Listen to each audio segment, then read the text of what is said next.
Assalamualaikum warahmatullahi wabarakatuh. Bismillahirrahmanirrahim. Alhamdulillahirabbil alamin. Allahumma shalli ala sayyidina Muhammadinil Fatihi lima ughliq wal khatimah sabaq nasiril haqqi bil haqq walati ila siratikal mustaqim wa ala alihi haqqa qadri wa miqdaril azim.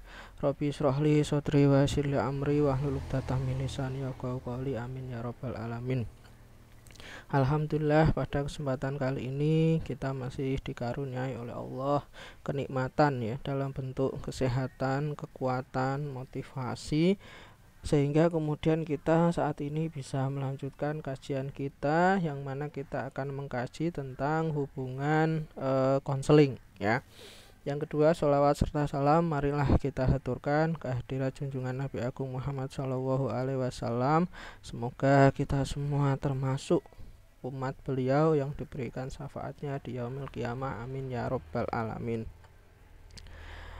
Konseling ya sebagai suatu layanan profesional ya. Konseling itu bersifat helping relationship atau bisa dikatakan adalah suatu hubungan yang bersifat menolong. Nah, dengan kata lain, hubungan antara tenaga ahli ya ataupun kita sebut sebagai konselor ya dengan individu yang dibantunya atau kita sebut sebagai konseli ataupun klien, itu mereka ya memiliki dinamika dan keunikan dibandingkan dengan hubungan bantuan ataupun hubungan membantu yang lain. Selain itu ya, konseling itu juga merupakan hubungan yang bersifat terapeutik ataupun therapeutic relationship. Hal ini didasarkan pada adanya konseling bertujuan meringankan beban psikologis. Jadi selain helping relationship, konseling juga merupakan terapi relationship ya, karena memang di dalam konseling itu juga bertujuan untuk meringankan beban psikologis. Selain meringankan beban psikologis ya, konseling juga memecahkan masalah hidup dan juga menyehatkan mental individu yang memiliki masalah. Dengan mencermati ya beberapa sifat ya dari konseling, maka sudah barang tentu nuansa atau dimensi psikologis yang dibangun antara konselor dan juga klien dalam proses konseling sangatlah kental. Dinamika-dinamika psikologis yang muncul ya dalam proses konseling bukan muncul karena direncanakan ataupun dipaksakan. Namun ya hal tersebut muncul dengan spontan dan keunikan yang bermacam-macam. Ya, itu ya dari konseling. Tentunya ya hal ini akan berpengaruh pada hubungan yang dibangun ya antara konselor dan juga klien, mengingat kualitas yang mereka bangun akan menentukan pencapaian tujuan konseling yang diharapkan. Jadi kualitas hubungan konseling itu sekali lagi akan menentukan ya hubungan ataupun kualitas ataupun tujuan ataupun pencapaian dari konseling yang diharapkan. Dengan demikian ada beberapa pertanyaan yang muncul ya berkaitan dengan hubungan konseling, yaitu apa faktor dan juga ciri khas ya hubungan di dalam bimbingan dan konseling, terus kemudian bagaimana tahapan-tahapan dalam pembentukan hubungan dan konseling, dan apa kesalahan-kesalahan yang kemudian harus dihindari ya dalam pembentukan hubungan dan konseling. Lah, itulah yang kita akan kaji di dalam kajian hubungan konseling. Yang pertama, kita akan mengkaji tentang hakikat hubungan konseling. Pada hakikatnya, hubungan dalam konseling itu bersifat membantu ataupun helping relationship ya. Nah, hubungan membantu itu berbeda dengan memberi ataupun mengambil alih. Jadi membantu itu berbeda dengan giving ataupun berbeda dengan mengambil alih pekerjaan orang lain. Nah, membantu ya kalau membantu itu tetap memberi kepercayaan kepada klien ataupun konseli untuk bertanggung jawab dan menyelesaikan segala masalah. Lah, hubungan konseling di sini tidak bermaksud mengalihkan pekerjaan klien kepada konselor, tetapi memotivasi klien untuk lebih bertanggung jawab terhadap dirinya sendiri dalam mengatasi masalah. Nah, ini bedanya helping relationship ya yang ada pada konseling dengan hubungan-hubungan relationship yang lain, karena memang hubungan di dalam konseling itu tidak berbeda dengan membantu ya. Hubungan di dalam konseling itu juga tidak bermaksud untuk mengubah ataupun mengambil alih pekerjaan orang lain, tapi hubungan konseling di sini ya bermaksud untuk mengalihkan ya pekerjaan di sini bermaksud untuk memberikan motivasi ya klien ya untuk kemudian lebih bertanggung jawab terhadap dirinya sendiri dalam mengatasi masalah. Jadi berbeda dengan giving, berbeda juga mengambil pekerjaan orang lain. Itulah hubungan di dalam bimbingan dan konseling. Yang selanjutnya adalah kualitas ya hubungan bimbingan dan konseling ya. Menurut Surya ya tahun 2003 ada beberapa kualitas ya hubungan bimbingan dan konseling yang dapat dijumpai dalam hubungan bimbingan dan konseling.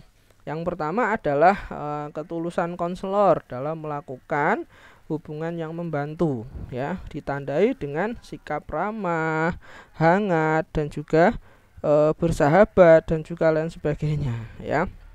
Nah, dengan ketulusan ini ya maka konselor dapat menggugah klien untuk lebih meyakini dirinya. Jadi di dalam hubungan konseling itu ada ketulusan konselor ya.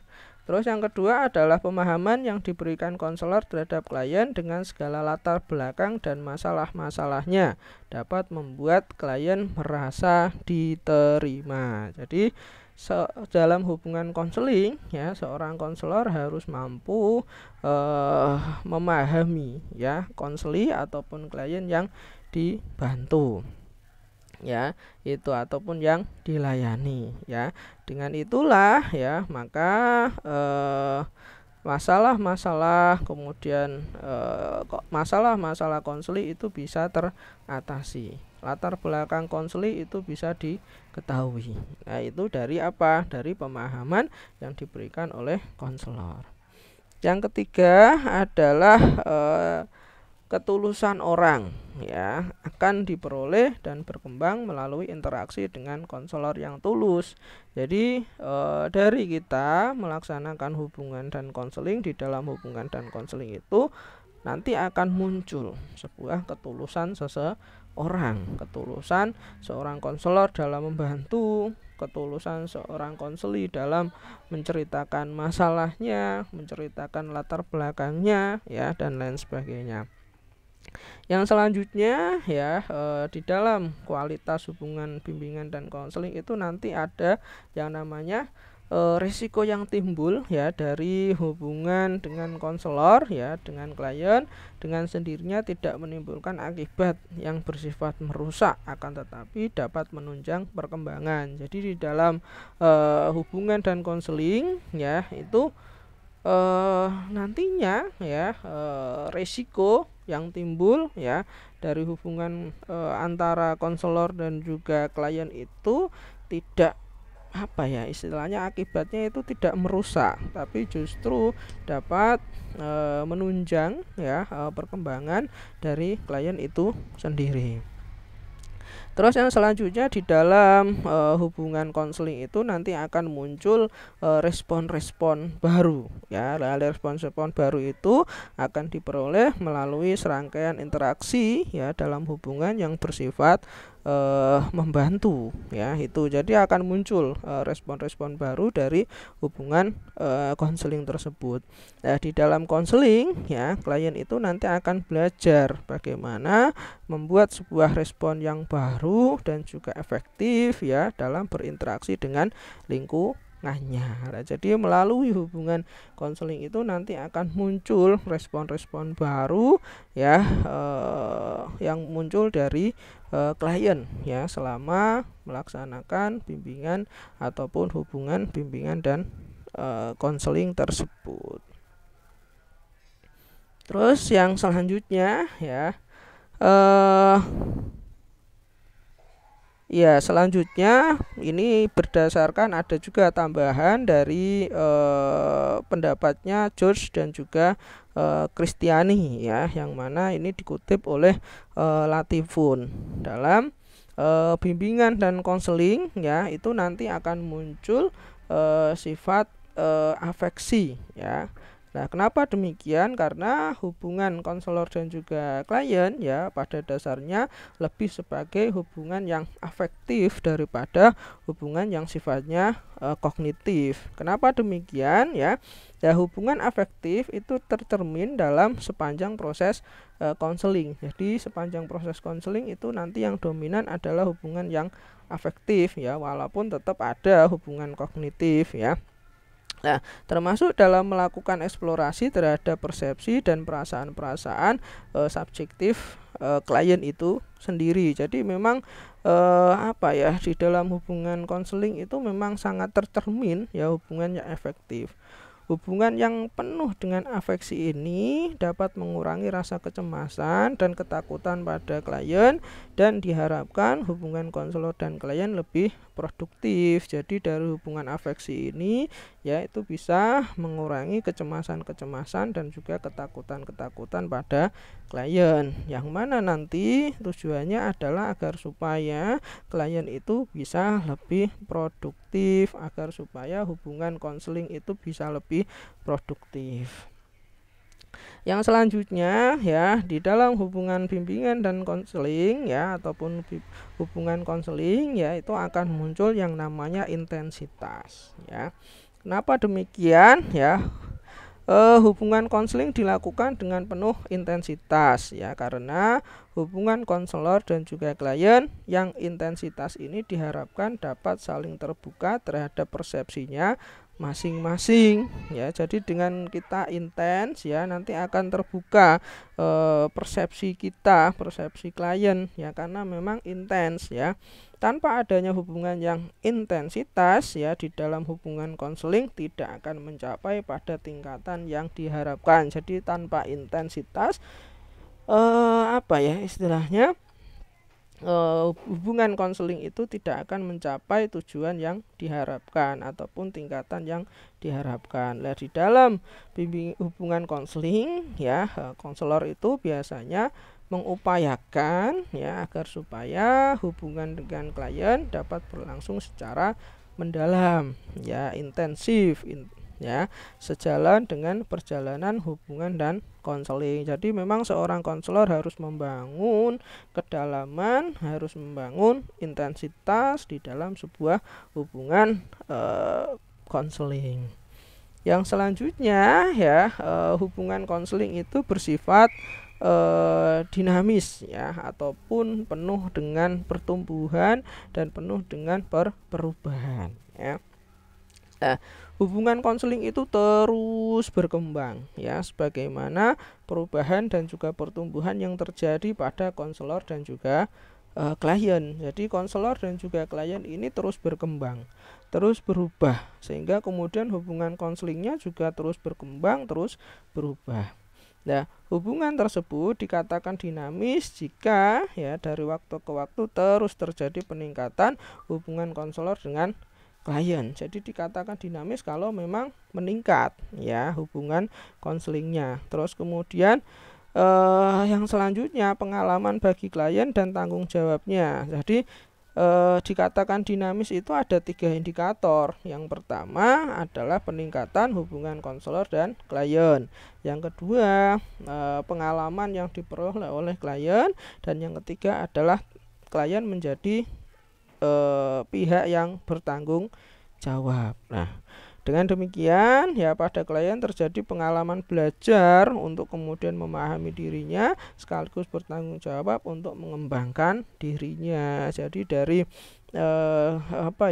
hubungan konseling yang dinamis itu klien itu bisa bertanggung jawab dan juga bisa mengembangkan dirinya. Yang selanjutnya adalah dalam hubungan konseling itu terdapat sebuah privasi ya. Pada dasarnya ya dalam hubungan konseling perlu adanya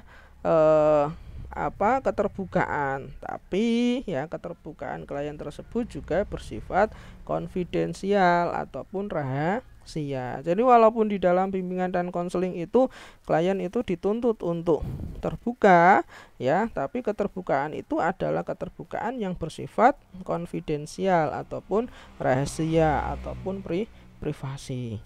Nah, konselor harus menjaga ya kerahasiaan seluruh informasi tentang klien dan tidak dibenarkan ya seorang konselor itu mengemukakan secara transparan kepada siapapun ya tanpa izin dari klien. Jadi konselor harus merahasiakan betul ya privasi dari klien yang dilayani ya, dan tidak boleh kemudian mengemukakan secara jelas ya kepada siapapun ya tanpa izin dari klien.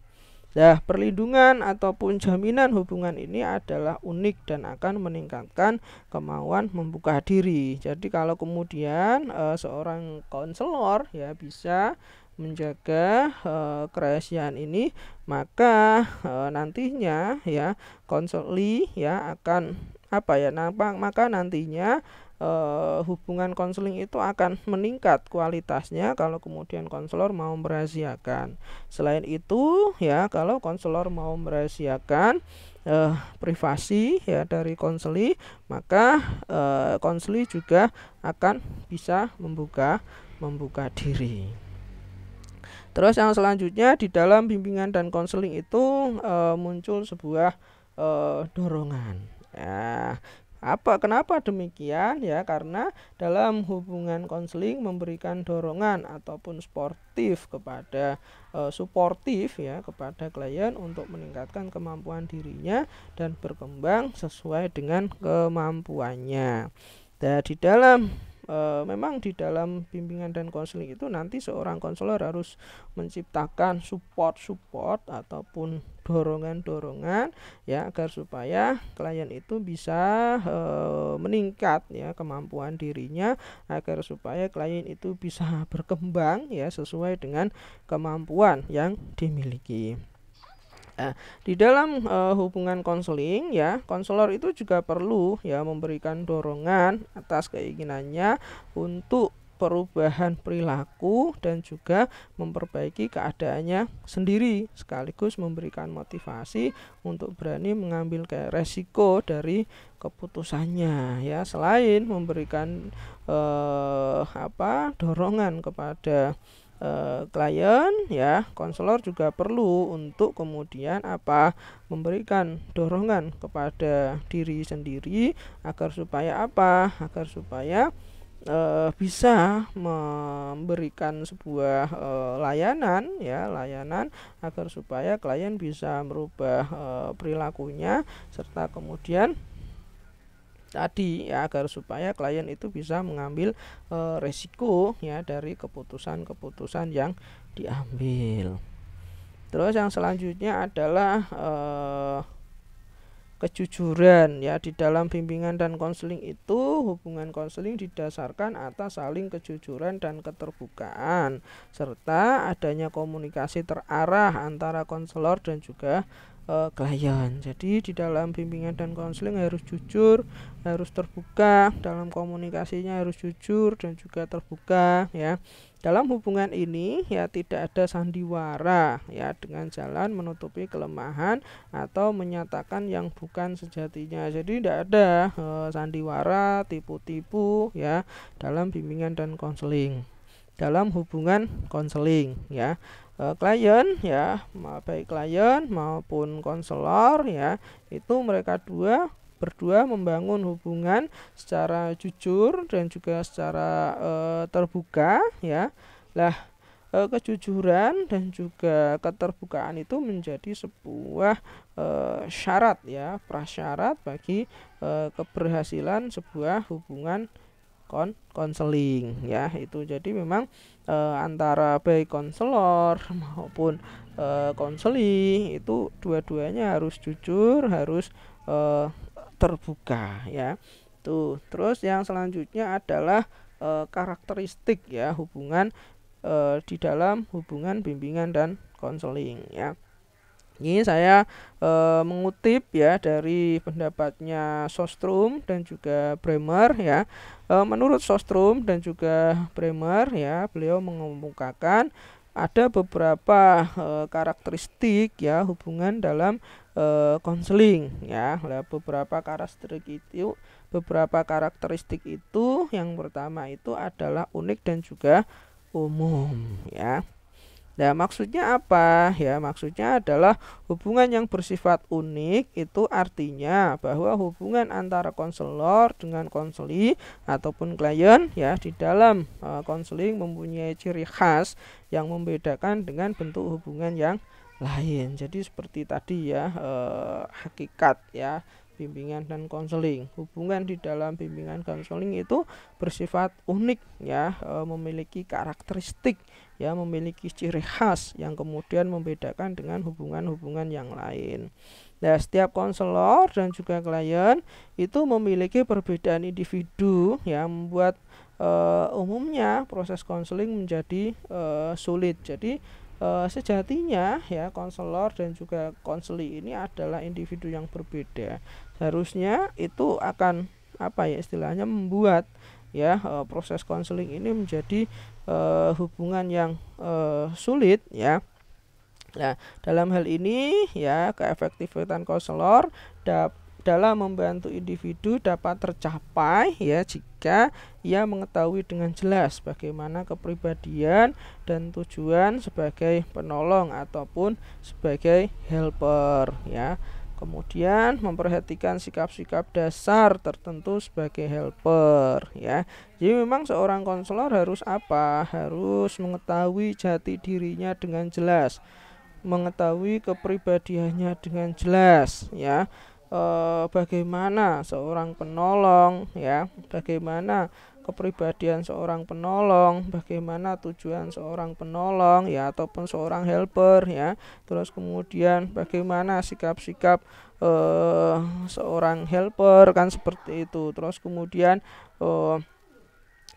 bagaimana cara mendemonstrasikan, ya, kemampuan-kemampuan yang berfungsi dasar untuk menolong individu, ya. Jadi kita harus mampu mendemonstrasikan kemampuan-kemampuan dasar konseling kita, ya, seperti itu. Jadi memang ini adalah hubungan, sekali lagi adalah hubungan yang unik seperti itu, ya, karena memang sejatinya konselor dan juga konseli itu adalah merupakan individu yang berbeda, ya, tapi kalian semua sebagai calon konselor, ya, harus kemudian menjadi seorang konselor yang efektif dengan cara tadi, ya, bagaimana kemudian menunjukkan kepribadian sebagai seorang penolong, bagaimana memunculkan sikap-sikap dasar seorang penolong, dan bagaimana mendemonstrasikan kemampuan-kemampuan dasar kalian sebagai seorang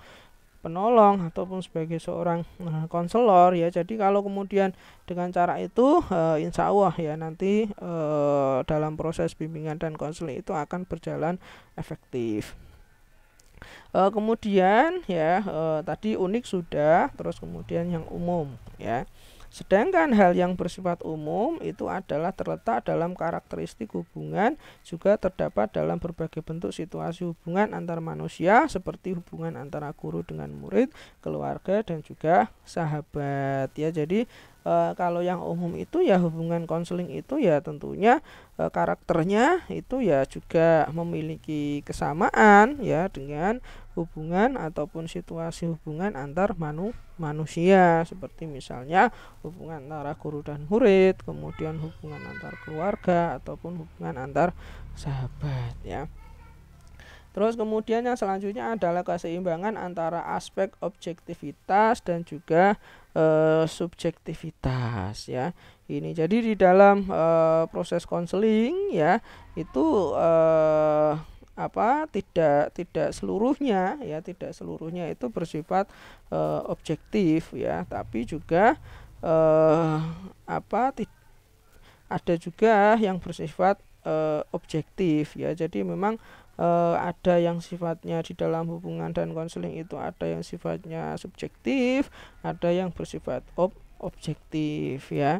Itu ya, hubungan dalam konseling ya terdapat keseimbangan antara objektif dan juga subjektif. Jadi harus seimbang antara yang objektif dan juga yang subjektif ya. Nah, yang objektif ini ya itu lebih mengarah pada aspek hubungan yang bersifat kognitif maupun ilmiah ya. Karena memang di dalam hubungan dan konseling ya dapat diartikan bahwa klien ya selain menjadi subjek ataupun studi ya, klien juga sebagai bagian dari manusia yang mengalami penderitaan. Maka konselor harus menghargai cara pandang nilai-nilai yang ada pada klien tanpa harus memberikan penilaian secara personal ya. Jadi konselor ya harus menilai klien itu ya dan menghargai klien itu dengan cara-cara pandang istilahnya dengan nilai ataupun cara pandang ya, dan harus memberikan penilaian tanpa kemudian memberikan penilaian personal. Jadi penilaiannya itu harus objektif ya, harus objektif ya dalam menilai konseling ataupun klien yang dilayani ya.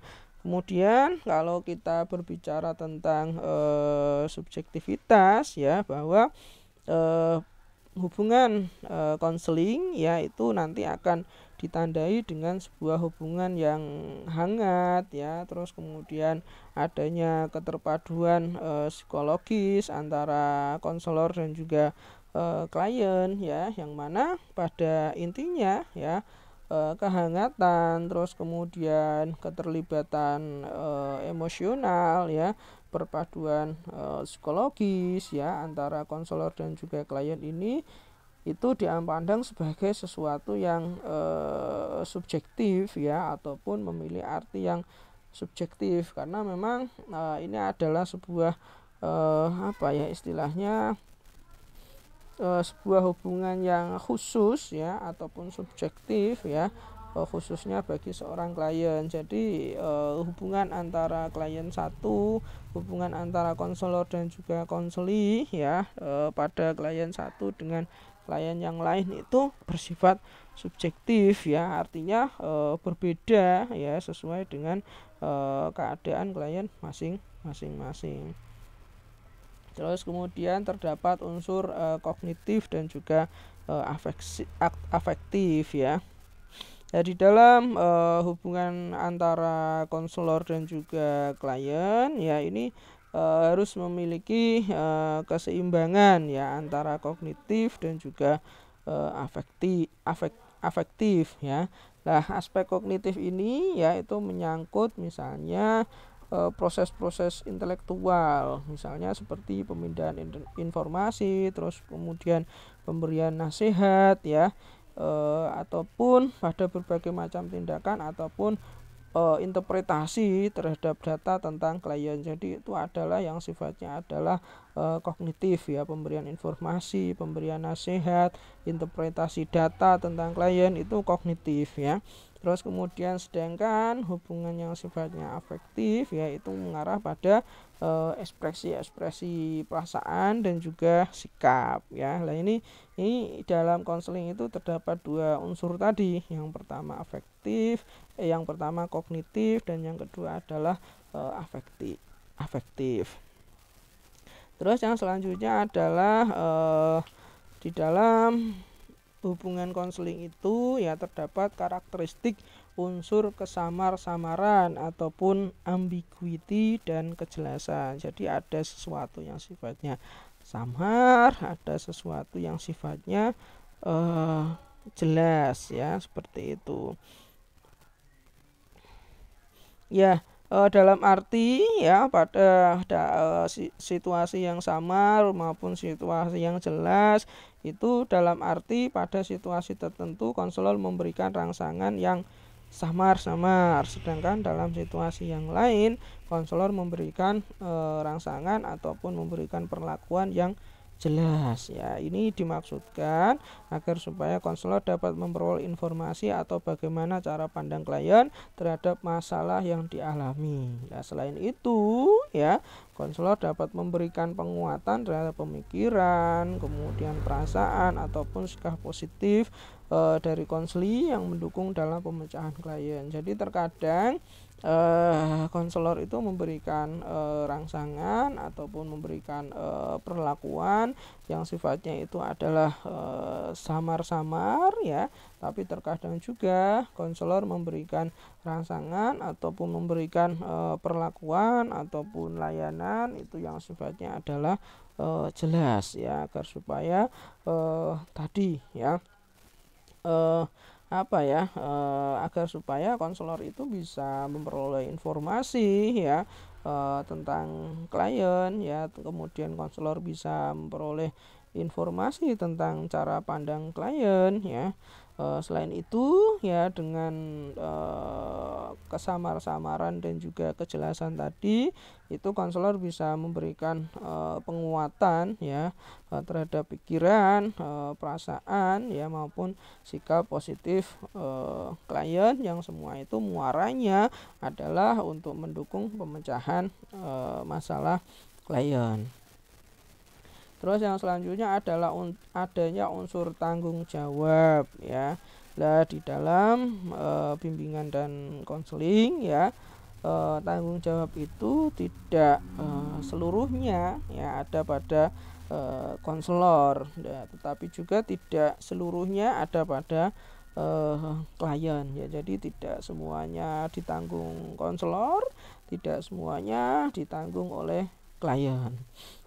Perwujudan dari tanggung jawab ini ya adalah antara konselor dan juga klien itu mereka berdua itu sama-sama memiliki tanggung jawab ya, tanggung jawab dalam tujuan maupun tanggung jawab hal komitmen ya, yang kemudian tanggung jawab itu harus dibangun antar keduanya ya, baik tujuannya maupun komitmennya itu menjadi tanggung jawab antar keduanya, yaitu antara baik konselor maupun konseli ya. Itu ada karakteristik ya menurut Sostrom dan juga Bremer.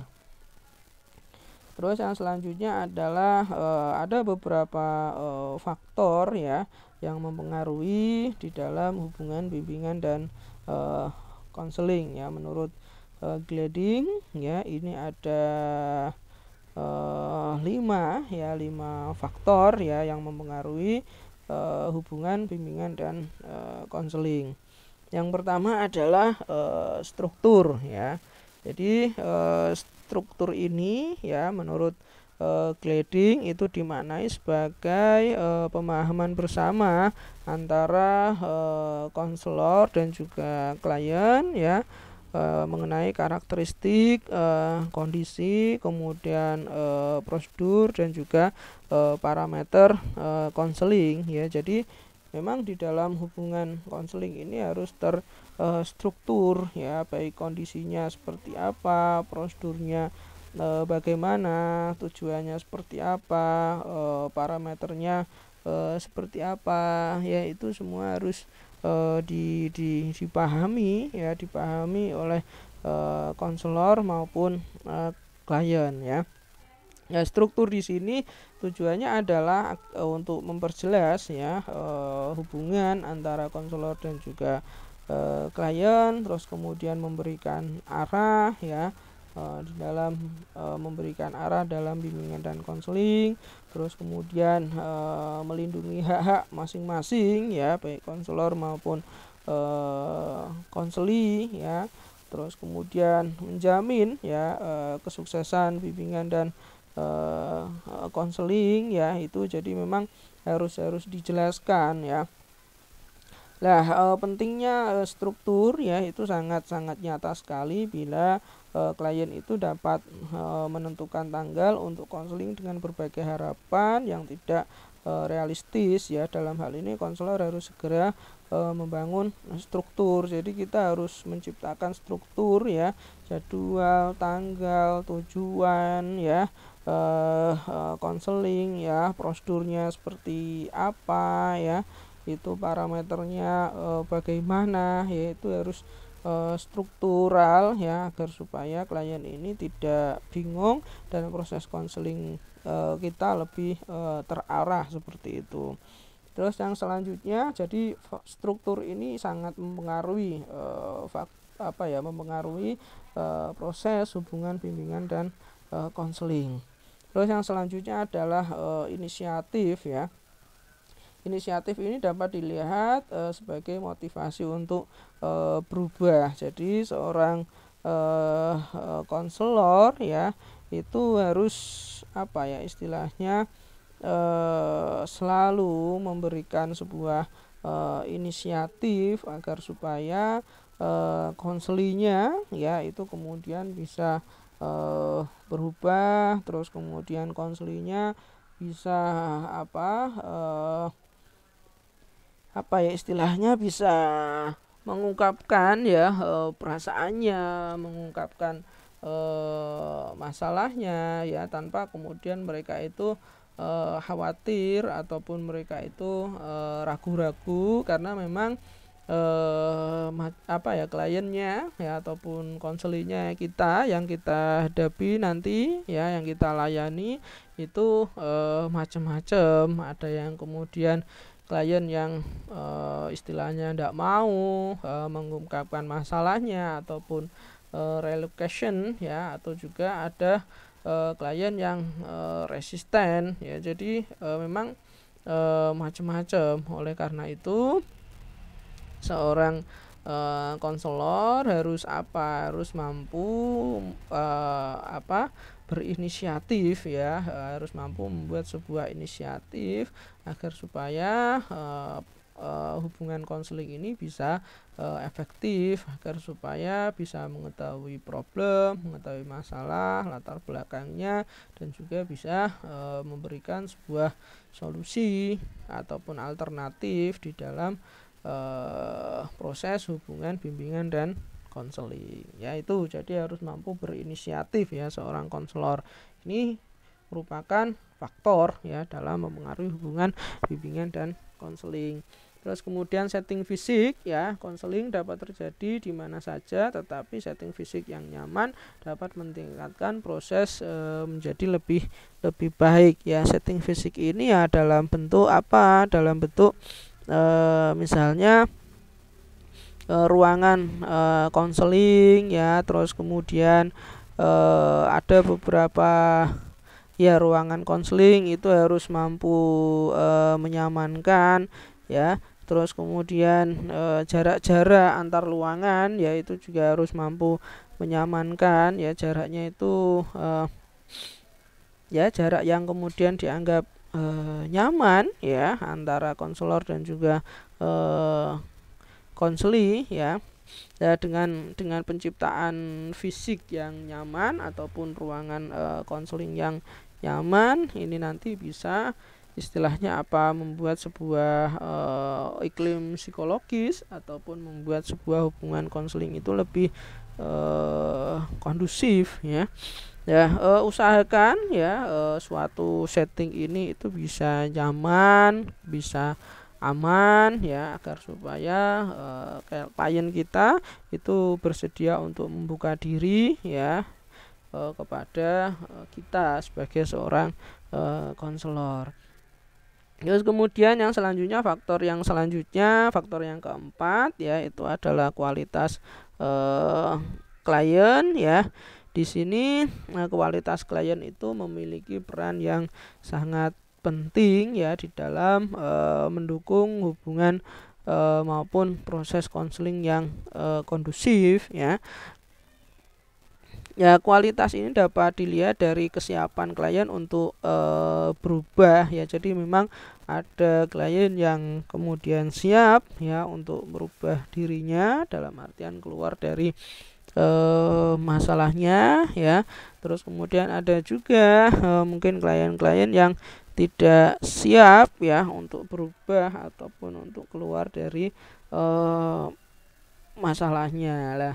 Klien yang siap berubah itu biasanya nanti ya mereka lebih mudah ya untuk kemudian mengungkapkan masalahnya ya, mengungkapkan latar belakangnya ya, itu diungkapkan ya, baik itu secara verbal maupun non verbal ya itu. Dan berbeda dengan klien yang kemudian enggan untuk berubah ya, mereka juga menampakkan ekspresi-ekspresinya baik secara verbal maupun non verbal. Jadi kalian ya sebagai seorang konselor harus mampu memahami, harus mampu mempertimbangkan ya gestur-gestur wajah, badan, kemudian kontak mata, ekspresi wajah ya, kualitas suara ya, dalam komunikasi verbal maupun dalam proses hubungan dan konseling, sehingga kita bisa tahu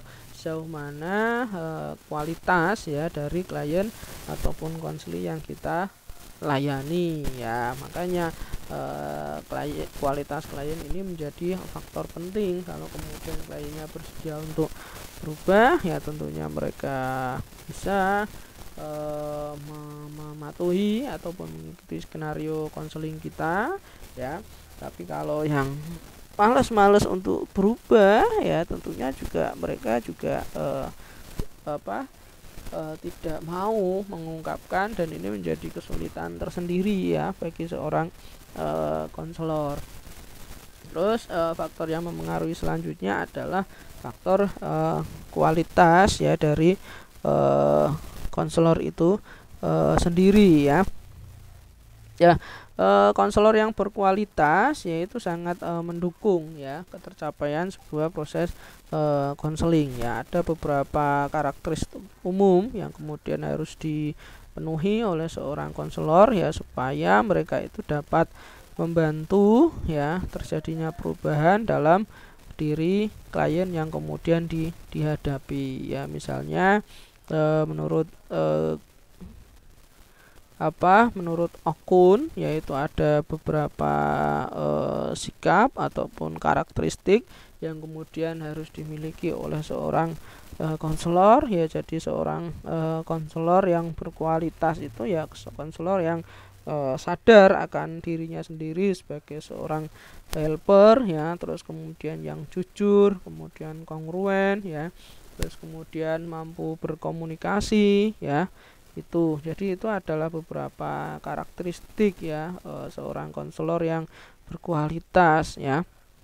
Selain itu ya ada juga pendapat dari Strong ya. Strong itu menyebutkan bahwa konselor yang berkualitas yaitu harus expertness ya. Jadi memang dia expert ya, istilahnya memiliki kualifikasi sebagai seorang konselor ya. Terus kemudian atraktif ya, dia harus atraktif, harus tadi bisa mengambil inisiatif. Terus trustworthy ya, dia harus terpercaya ya.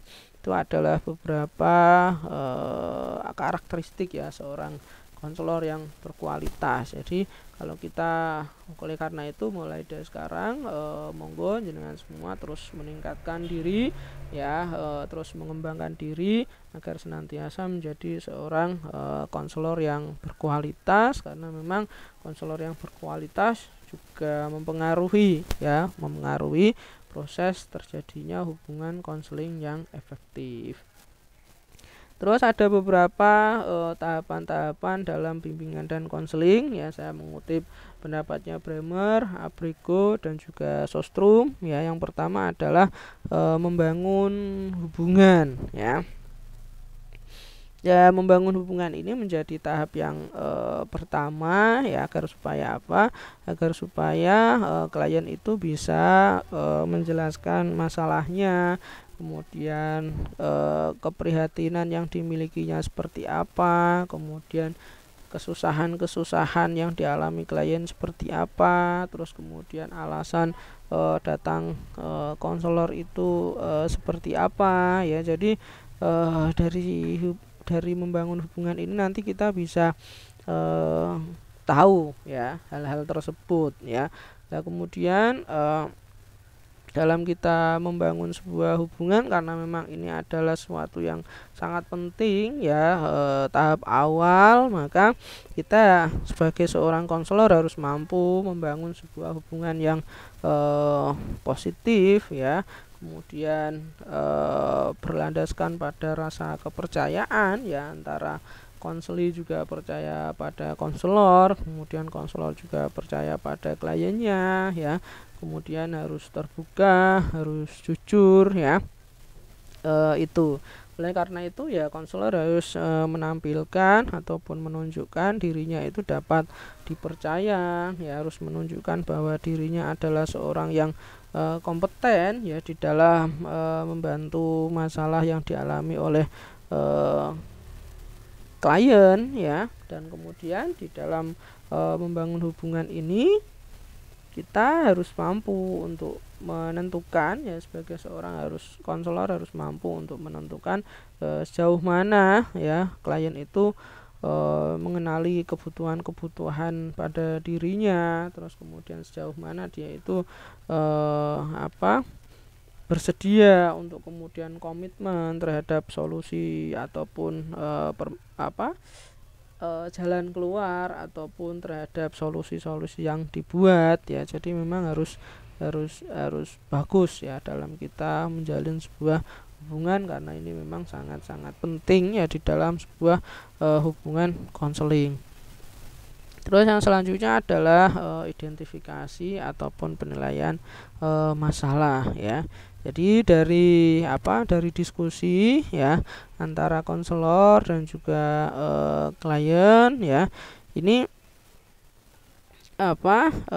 klien itu kan tadi ya, mereka mengungkapkan kepribadiannya, kemudian mengungkapkan masalah-masalahnya, tapi memang dalam rangka menentukan masalah itu ya, klien itu menentukan itu secara ada yang jelas ya, menyebutkan masalahnya, ada juga yang kemudian samar-samar dalam rangka menentukan masalah. Nah, oleh karena itu seorang konselor harus memiliki keterampilan ya dalam rangka melakukan identifikasi dan juga penilaian terhadap sebuah masalah ya, harus mampu mendiagnosis apa masalahnya, terus kemudian hasil yang diharapkan itu seperti apa. Lah, kita harus mampu mengidentifikasi ya hal-hal tersebut ya. Itu yang kedua adalah identifikasi masalah. Jadi setelah membangun hubungan, identifikasi, nilai ya, tentukan masalah yang dialami oleh konseli ya.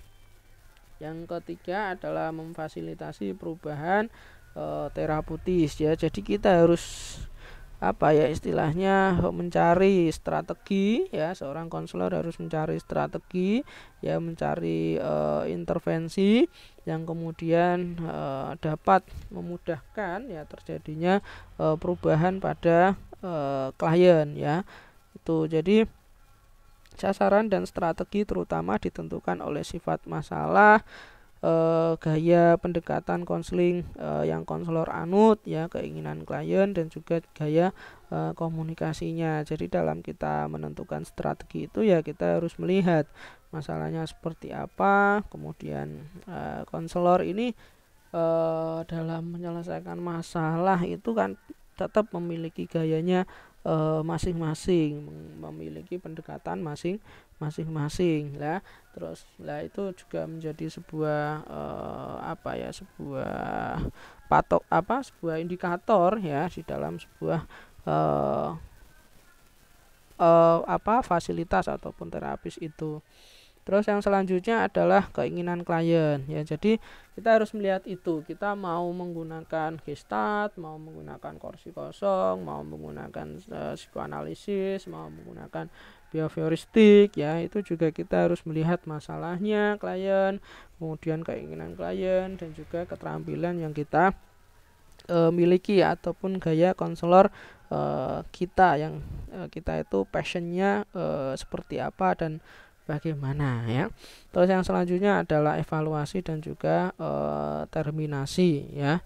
Di sini ya konselor dan juga klien itu bareng-bareng mengevaluasi, ya, bagaimana hasil konseling yang kemudian dilakukan. Nah, indikatornya adalah sampai sejauh mana kira-kira sasarannya itu kemudian tercapai, apakah proses konseling itu bisa membantu klien, ya, menyelesaikan masalah ataukah tidak, kan seperti itu. Jadi dievaluasi lah.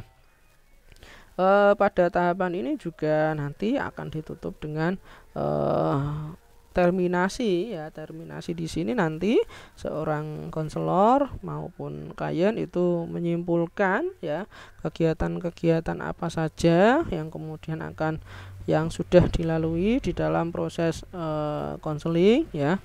Kemudian seorang konselor juga bisa membuat yang namanya tindak lanjut, ya, proses konseling ataupun memberikan kemungkinan referral, ya, jika kemudian masalahnya dianggap berat dan belum menemui solusi, ya, maka bisa dilakukan referral kepada yang lebih ahli, ya, terhadap masalah yang dialami oleh klien. Nah, itu adalah tahapan-tahapan dalam hubungan konseling, ya, membangun hubungan, kemudian diidentifikasi masalahnya, kemudian diberikan terapi, ya, dalam rangka memfasilitasi sebuah perubahan, ya. Yang terakhir adalah dievaluasi dan juga terminasi atau penutup. Penutup ini bisa dengan menyimpulkan, ya, selama proses konseling, ya, terus kemudian memberikan tindak lanjut ataupun dengan referral tadi. Terus yang selanjutnya adalah hambatan-hambatan di dalam hubungan konseling. Yang pertama adalah pemindahan, ya, ataupun transference, ya. Secara umum, ya, menunjukkan di mana klien mengalihkan atau mengaitkan perasaan atau sikap kepada konselor menurut cara yang pernah klien arahkan kepada orang yang berarti, ya, misalnya orang tua atau orang yang pernah menguasai atau mendominasinya pada masa lalu. Jadi hambatan, ya, di dalam proses konseling kita itu terkadang melakukan yang namanya pemindahan ataupun transference. Nah, hambatan kita, ya, kadang kita mengalami kesulitan di dalam proses pemindahan ataupun transference tadi, ya. Itu misalnya konselor, ya, meminta klien, ya, untuk menganggap bahwa konselornya itu adalah orang tuanya, ataupun konselornya itu adalah saudaranya, ataupun yang lainnya. Intinya adalah orang-orang yang berharga menurut dia, ataupun orang-orang yang memang terlibat di dalam proses problematikanya. Jadi kadang itu kesulitan, ya, kesulitan kita, karena memang kadang klien itu tidak cukup mampu untuk membayangkan, ya, bahwa konselor itu adalah orang tua ataupun saudara ataupun sahabat yang memang menjadi ataupun suami ya menjadi bagian penting dari kehidupannya ataupun orang yang memang terlibat langsung dalam masalahnya. Nah, ini menjadi hambatan tersendiri ya di dalam sebuah proses konseling ya. Tuh biasanya banyak konselor yang mengalami kesulitan di dalam proses transferan itu. Terus kemudian yang kedua adalah pemindahan balik ya, counter transferan ya.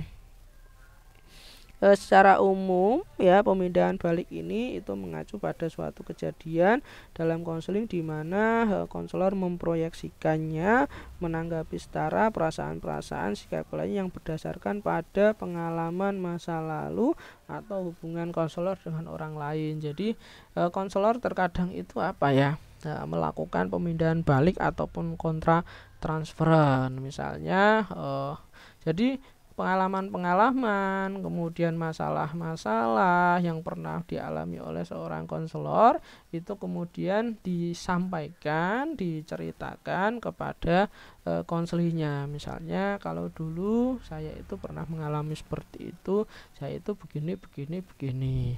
Kemudian kalau saya mengalami ketidakpedean itu biasanya saya melakukan ini atau seperti apa? Itu namanya adalah kontra transferan. Lah, tidak semua konseli ya menerima kontra transferan ataupun pemindahan balik yang dialami oleh yang dilakukan oleh konselor. Jadi tidak semua pengalaman-pengalaman kemudian kehidupan yang dialami oleh konselor itu ketika kemudian disampaikan konseli itu tidak semuanya bisa diterima oleh konselor seperti itu.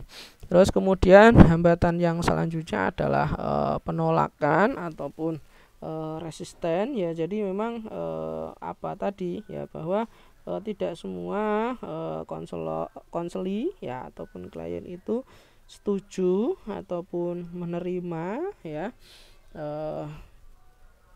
konselor ya menerima kita ya menerima kepribadian kita. Kemudian tidak semua klien itu bisa menerima cara pemecahan masalah kita ataupun proses terapi kita ya dan seperti itu ya.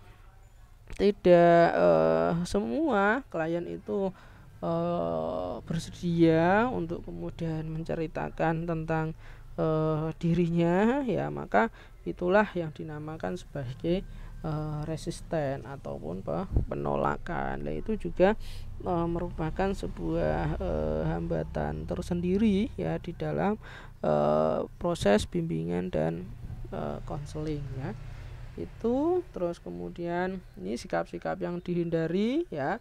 Jadi seorang konselor tidak boleh acuh tak acuh dalam artian tidak memperhatikan masalah ya yang kemudian dialami oleh klien ya, tidak kemudian menganggap remeh ya klien yang kita layani, karena memang ada satu perasaan tidak terlibat dalam kurang peduli pada mereka. Jadi memang kita harus peduli ya pada klien yang kita layani.